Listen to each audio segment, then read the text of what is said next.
उत्तराखंड की मशहूर पिरान कलियर साहिब दरगाह को लेकर के जो शादाब शम्स साहब हैं, उत्तराखंड वक्फ बोर्ड के चेयरमैन हैं, उनका एक बयान काफ़ी इन दिनों सुर्खियां बटोर रहा है। हमारे साथ खुद शादाब शम्स साहब इस समय बातचीत करने के लिए मौजूद हैं। शादाब साहब, ये बताइए कि आपने बयान दिया है पिरान कलियर साहिब दरगाह को लेकर के कि दरगाह के आसपास का जितना एरिया है वो सब गैर कानूनी गतिविधियों में संलिप्त है, तो क्या वो आपका बयान कहता है? क्योंकि काफ़ी विरोध हो रहा है आपके अब उस बयान का।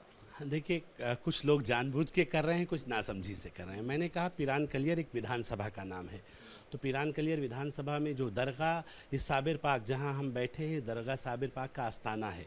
इस दरगाह के इर्द गिर्द जो गलत एक्टिविटीज़ हो रही हैं, मुझे लगता है वो गैर इस्लामिक है, वो अधर्मी है, और किसी कीमत पर भी इन गलत कुरीतियों को या इन गलत धंधों को बर्दाश्त नहीं किया जाना चाहिए किसी भी सभ्य समाज के लिए, और ख़ासकर वो देवभूमि उत्तराखंड में हो तो किसी कीमत पर भी बर्दाश्त नहीं किया जाना चाहिए।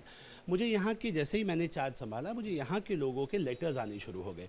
कई धर्मगुरुओं के मेरे पास ख़त आए, उन्होंने मुबारकबाद दी और ये परेशानी जाहिर की। यहाँ के कई लोकलाइट्स डेलीगेशंस मुझसे मिले और उन लोगों ने कहा कि भाई साहब, इस तरह की गंदगी यहाँ पे, मुझे खुद बड़ा ताज्जुब हुआ। मैंने क्रॉस चेक कराया, कई लोगों से मेरी बात हुई, और फिर मैंने कहा कि हमें सफाई की ज़रूरत है। और हम इस आखिर कब तक हम अपने मज़हब के, हम अपनी जहाँ जिन दरगाहों को, जिन परिसरों को, जहाँ हमारी आस्था है, हम कब तक उन्हें छुपाते रहें कि उनके इर्द गिर्द अगर कुछ गलत काम हो रहा है तो हम उसे छुपाएं? छुपाने से नहीं चलेगा ना, गंदगी को तो साफ़ करने से गंदगी साफ़ होगी। अगर किसी को लगता है कि हम किसी को कोई बदनाम हो रहा है, बिल्कुल नहीं, ऐसा हो ही नहीं सकता। इतनी पाक सरजमीन कभी बदनाम नहीं की जा सकती। किसी की औकात नहीं है कि वो इस पाक सरजमीन को, जहाँ लोग दुआएं मांगने आते हैं, पूरी दुनिया से ज़ायरीन यहाँ आते हैं और उनका मकसद ये है कि जिनको कहीं से कुछ नहीं मिलता, मायूस हो जाते हैं, उसको इस सरजमीन से मिलता है। बाबा साबिर पाक की दरगाह पे जो बेऔलाद आते हैं, जहाँ साइंस फेल हो जाती है, जब वो यहाँ आते हैं तो हाथ फैला के मानते हैं, उन्हें औलादें मिलती हुई हमने देखी है। तो उसका एटमॉस्फेयर तो बहुत पॉजिटिव होना चाहिए, वहाँ तो सब चारों तरफ पॉजिटिविटी होनी चाहिए। लेकिन अगर नेगेटिविटी हो रही है तो वो कहीं ना कहीं एक सवालिया निशान है। हमें साबिर पाक ने यहाँ बुलाया है, मेरा अकीदा है इस दरगाह के ऊपर, मैंने जब जब यहाँ से जो जो मांगा है मुझे मिला है, और मैं यहाँ आया हूँ, मुझे बाबा ने बुलाया है और यहाँ की गंदगी को साफ़ करने के लिए बुलाया है। मेरा मत है कि अगर यहाँ कहीं भी आसपास गंदगी है तो हम उसकी सफाई करेंगे। शादाब साहब, आप कह रहे हैं कि यहाँ अगर कहीं गंदगी है हम उसकी सफाई करेंगे, और लेकिन आप उतनी ही पाकीज़गी अब दरगाह के लिए भी जता रहे हैं। तो ये सवाल बताइए कि जिस गंदगी का आप जिक्र कर रहे हैं वो ऐसी कौन सी गंदगी उस दरगाह के आसपास के एरिया में जिसका आप जिक्र कर रहे हैं? देखिए, हम सब जानते हैं, मेरे पास जिस तरह से लेटर्स आए हैं उलेमाओं के, और उस लेटर्स में जो लैंग्वेज लिखी है, उन्होंने कहा यहाँ देह व्यापार हो रहा है, उन्होंने कहा यहाँ ड्रग्स का खुलेआम ड्रग्स की सप्लाई हो रही है। और अभी एक चैनल ने यहाँ सर्वे भी किया ग्राउंड ज़ीरो पर, उसने देखा कि यहाँ पे ड्रग्स के वो इंजेक्शंस दिख रहे हैं, मिल रहे हैं लोगों को। तो आखिरकार हम सच का सामना कभी तो हमें करना पड़ेगा। हमें मिलकर सफाई करनी है, हमें किसी का विरोध नहीं करना है, हमें कांग्रेस, बीजेपी, सपा, बसपा नहीं करना है। इसमें हमें सबका साथ चाहिए और इस दरगाह को क्लीन करना है हमें, बिल्कुल। इस दरगाह को, ये पिरान कलियर जो है, ये दुनिया, हिंदुस्तान की नंबर 2 की दरगाह है अजमेर शरीफ के बाद। और मैं कह रहा हूँ ये इतनी खूबसूरत बनाएंगे हम कि लोग आके कहेंगे कि वाकई अब दरगाह का असली स्वरूप सामने आया है। मेरे प्रधानमंत्री ने कितना सुंदर केदार धाम बना दिया, केदारपुरी बना दिया। कितना जो आप देखेंगे, जो हमारा लाइन है उनकी, बाबा,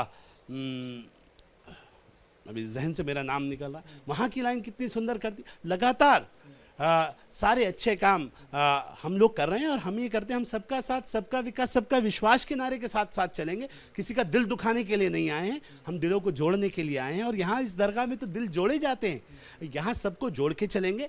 जहाँ गलत हो रहा होगा, अपने बच्चों की नस्लों को बचाने के लिए हमें जो करना पड़ेगा हम करेंगे।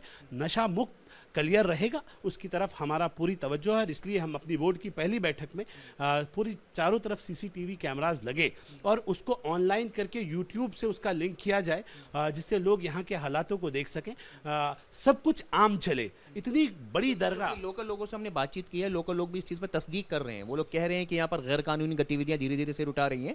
आपकी बात से लोग इत्तेफाक रख रहे हैं, लेकिन सवालिया निशान यहाँ पर यह भी खड़ा होता है कि सरकार उत्तराखंड में आप ही लोगों की, बीजेपी की है, तो मुख्यमंत्री साहब से तो आपकी बात होती होगी, तो अब तक जिक्र क्यों नहीं कर रहे हैं इस गैर कानूनी गतिविधि? अभी इस मैं नहीं पढ़ना चाह रहा हूँ कि यहाँ कांग्रेस के 10 साल से कांग्रेस के विधायक हैं, मैं नहीं कह रहा हूँ ये बात।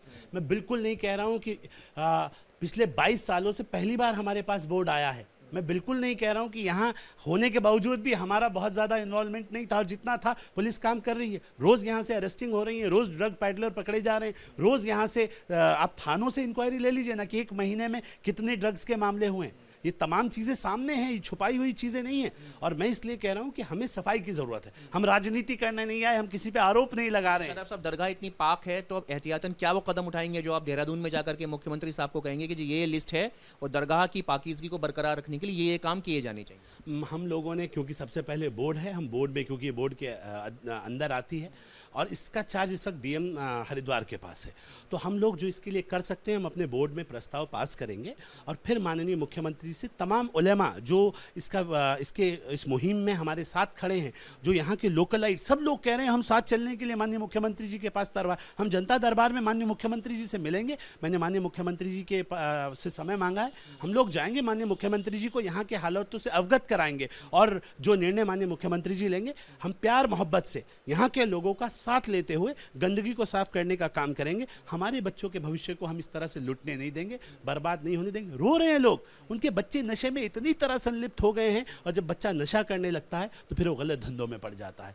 फिर वो सब कुछ करता है जो आप सोच भी नहीं सकते। इसलिए हमें इस कलियर को बचाना है, और इस कलियर को बचाने के लिए मैं तमाम लोगों से गुजारिश कर रहा हूँ, पार्टी लेवल से ऊपर उठ के गुजारिश कर रहा हूँ, हमें सबका साथ चाहिए।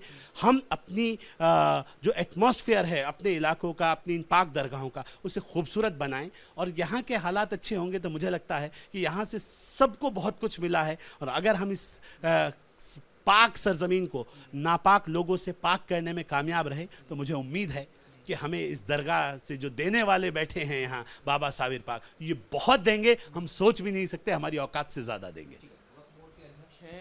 शादाब शम्स साहब साफ तौर पर कहते हुए कि उत्तराखंड की सरकार के सामने तमाम प्रस्ताव रखेंगे, और जिस तरीके से दरगाह पाक के आसपास का इलाका गैर कानूनी गतिविधियों में संलिप्त है, यहाँ ऐसी एक्टिविटीज़ जो हैं उनका ग्राफ बढ़ता चला जा रहा है, उसको लेकर के एक रिपोर्ट तैयार करेंगे, और दरगाह के आसपास के इलाके में जो गंदगी, जिस शब्द का जिक्र कर रहे हैं, उस गंदगी को साफ करने की कवायद को आगे बढ़ाएंगे। वीडियो जर्नलिस्ट जैनेंद्र के साथ मणिदीप, न्यूज़ नेशन।